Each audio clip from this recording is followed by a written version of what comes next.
Hello guys, this is Reese from Bomberito St. Peter's Volkswagen in St. Louis. Today I'm bringing you a 2024 Volkswagen Atlas Crossport SE with technology 4Motion Turbo. This particular one is silver mist metallic on the exterior with Titan black leatherette interior. It features keyless entry on all four doors, LED headlights, LED turn signals and reverse lights, LED running lights, an LED light bar, a light up front LED logo on the front. This much more aggressive grille on the front as well. Park distance sensors front and rear, 20-inch machined black and silver alloy wheels, the black cladding down at the base of the car there and into the bumper, an oversized reflector on the back, an easy kick open hatch for the rear hatch, a 5,000-pound tow hitch. Even though this is a turbo, it has a 5,000-pound towing capacity with a 7-pin adapter included right there. The LED light bar on the back also lights up all the way across, and the logo in the center lights up at night. Faux exhaust tips on the back there. Nice bowl lines on the side. Continues from previous models of the Crossport. Crossport flare on the door right here. Let's take a look inside. And before we climb in, you're going to see this brushed metal finish right here. It's kind of patterned after a wood grain, but it's like a smoked brushed aluminum. On the door panel here, your flat silver finish on the door handles. And then also you have this leatherette trim here, trimmed out with a contrast stitch here, and then perforated leatherette below that. And then more of the regular leatherette down here with another contrast stitch. A pocket, deep pocket right here for storage in the door handle as well. And your window switches are all right here, power mirrors here, and the power liftgate button is right here on the door. That opens from the driver's seat, and that will also close from the driver's seat. You just hold up on it to close it. We look inside here, a stainless steel scuff plate right here, and then you have your power lumbar here, forward, back, up, and down right here, and seat back adjust here. A double contrast stitch down the side of the bolster here with a carbon fiber pattern on this leatherette right here on the edge. This is cloth on this side, and then it's actual leatherette on the inside here as well with this quilt stitch. These seats are heated and ventilated as we look up the side bolster here.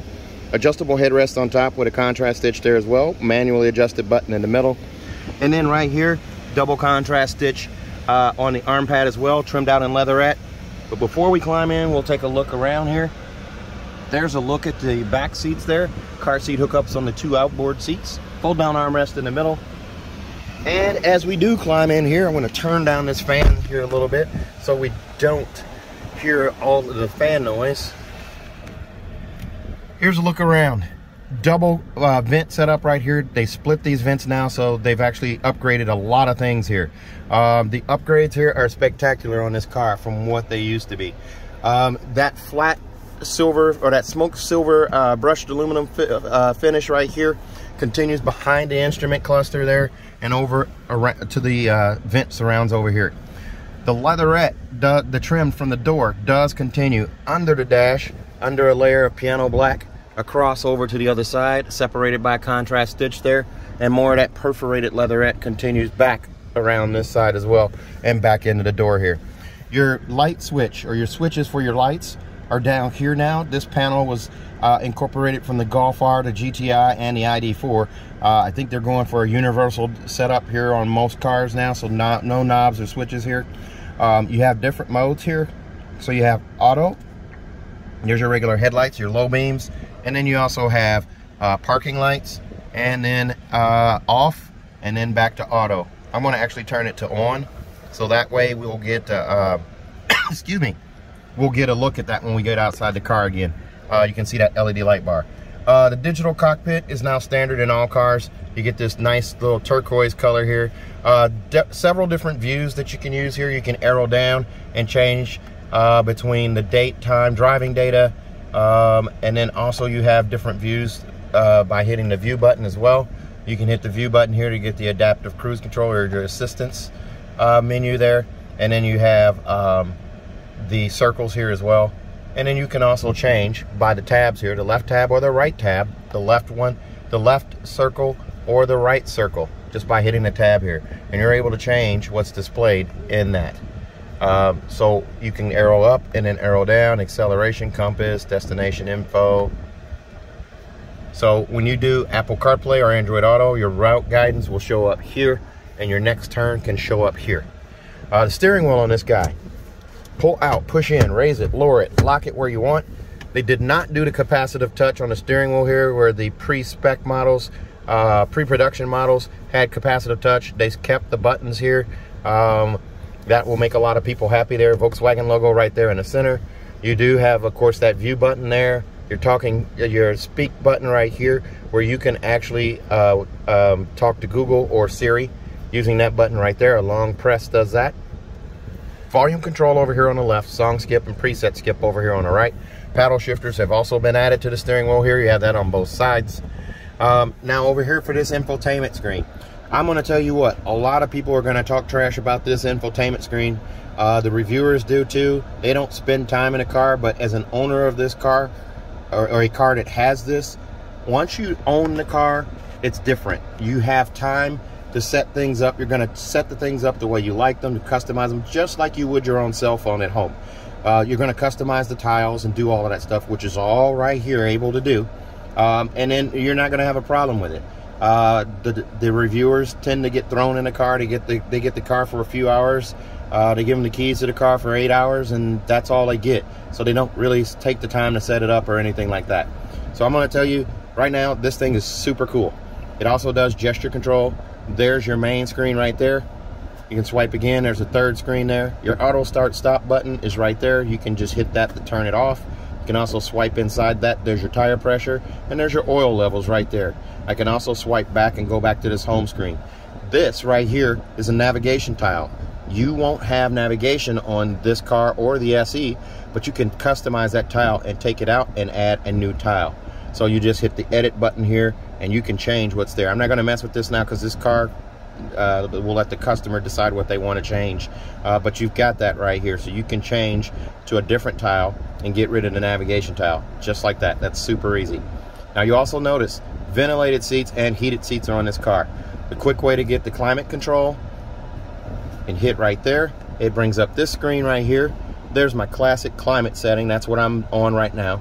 Also, there's air care. Air care will do the air filtration that actually filters the air and scrubs out the pollutants and things in the air before it circulates in the cabin. So stinky, like skunk smells or dead animal smells or hog farm smells don't circulate in the cabin when you have air care on. Smart climate, I'll show you this one. Hello, Volkswagen. My feet are hot.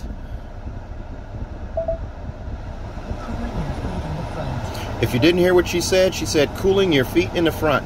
Now it's blowing cold air at high speed down on my feet. That's super cool. So I can also hit the home button here and go back to this main screen here, swipe across either way, or I can do gesture control there.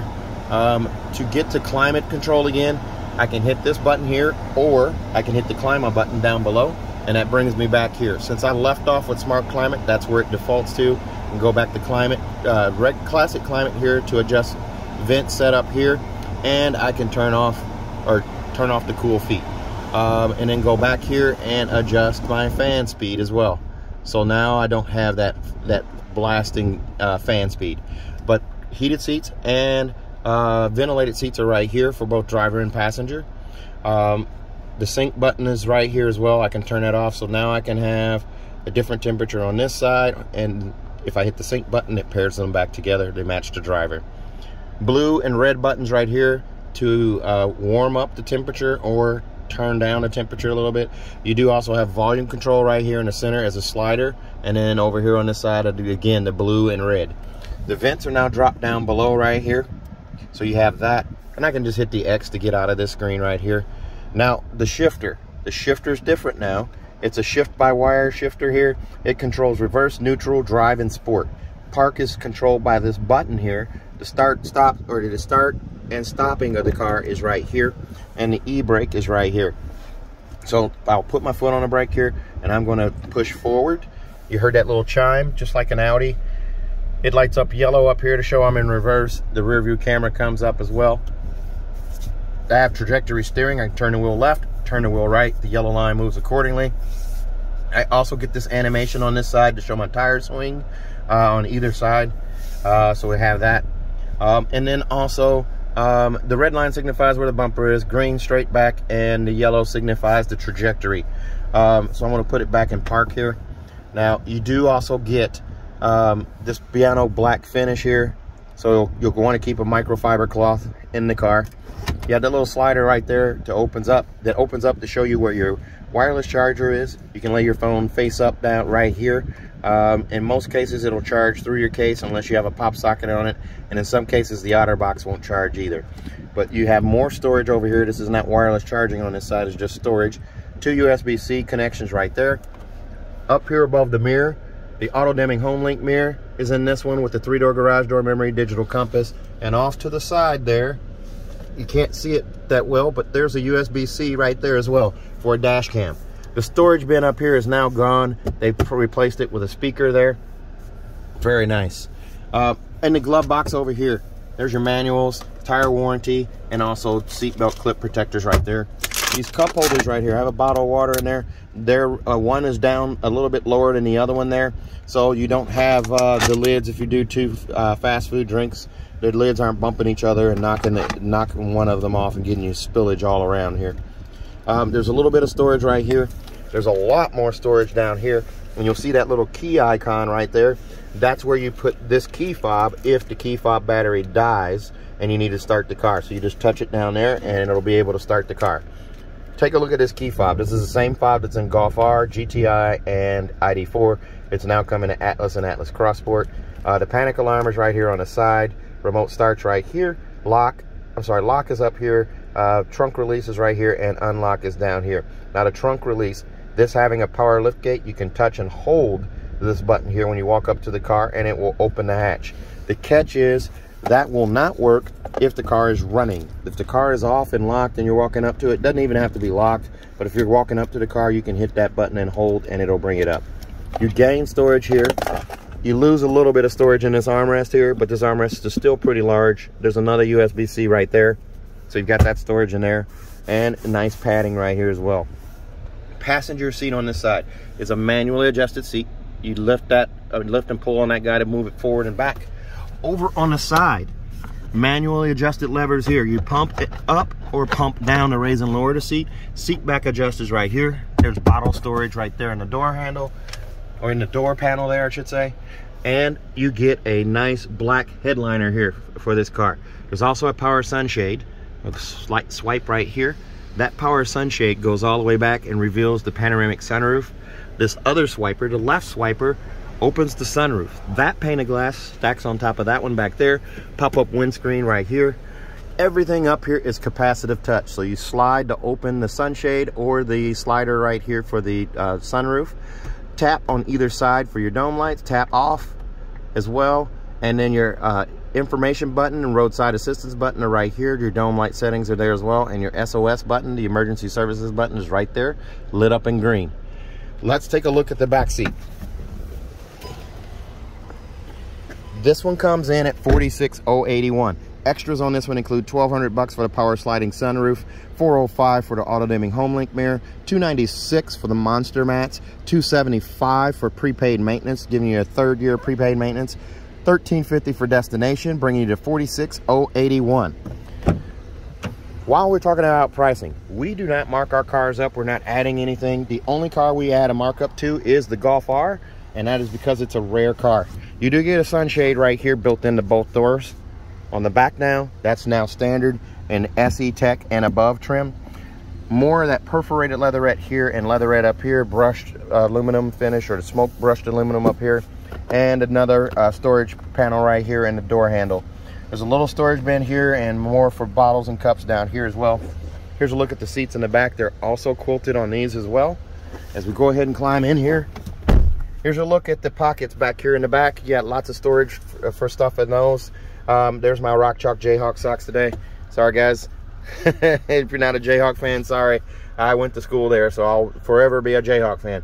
All right, so your vents back here, they trimmed it out in silver, give it a little more class, a little more panache. There's a look at the front there. There's a look at your giant panoramic sunroof. And then down below, 2 USB-C connections here. They're also backlit, and a 3-prong plug-in right there, so you can charge your laptop while you're making a road trip or business trip. There's your car seat hookups there, and here, fold-down armrest in the middle, squishy yet firm. You do also have A cup holder right there in the middle. Adjustable headrest for all 3 seats across the back here. And there's a look again at that giant panoramic sunroof. All 5 passengers in this car are going to have glass over their head. And as we go to look at the back, here's a look at those alloy wheels. Now this trim, you can get a black wheel package on it, which will make those same wheels black. Back here between the T and the L, you squeeze right there. That's how you open the hatch. Here's a look through from the back to the front. Panoramic sunroof up top there. Instrument cluster right there. Steel reinforced plating in the backs of those seats there. Rubber mat kit right here. Cargo blocks right here. And these 2 carpet pieces here cover the gap in those seats. When you fold them flat, you have one big one for the 60% over here and one small one for the 40% over there. Or the 66 and 33 and a third. However you want to look at that. But one's for the big one, one's for the small one. A recessed trunk light over here on each side. It's LED. Bag hook right here. And then also you can get an optional privacy cover that slides right into that little track there. 12-volt charger port back here, so if you're camping or something like that, you've got a cigarette adapter right there and another bag hook right here. Underneath this floor, there's your spare tire right there. There's a little more storage space there as well. Jack apparatus is off to the side. And here's your power liftgate button right there. That is adjustable as well. This car will come with a 4-year, 50,000-mile bumper-to-bumper warranty on it from Volkswagen. It's 4 years, 50,000 miles. It includes 2 years of free maintenance. With this one, it has a 3rd year prepaid maintenance included, so you're gonna get 3 years of free maintenance on this one. Also, if you buy from me at Bommarito St. Peter's, we're gonna give you an additional 3 years of free maintenance. That's a local deal only though. You'll have to come to my dealership to get that. Total of 6 years of free maintenance if you live in the St. Louis area. There's a look at the LED light bar. It's lit up. The logo is also lit up on the front there. Remember, you can fly in and drive out. I'll pick you up at the airport. If you're interested in this car, give me a call. 636-290-4257. 636-290-4257. As we walk around to the back here so you can see this LED light bar on the back. It goes all the way across, and the logo is also lit up on the back, if you can see that right there. Again, you can give me a call. I'll pick you up at the airport. Fly in and drive out. Thanks a lot, guys. Stay safe, stay healthy, have a great day.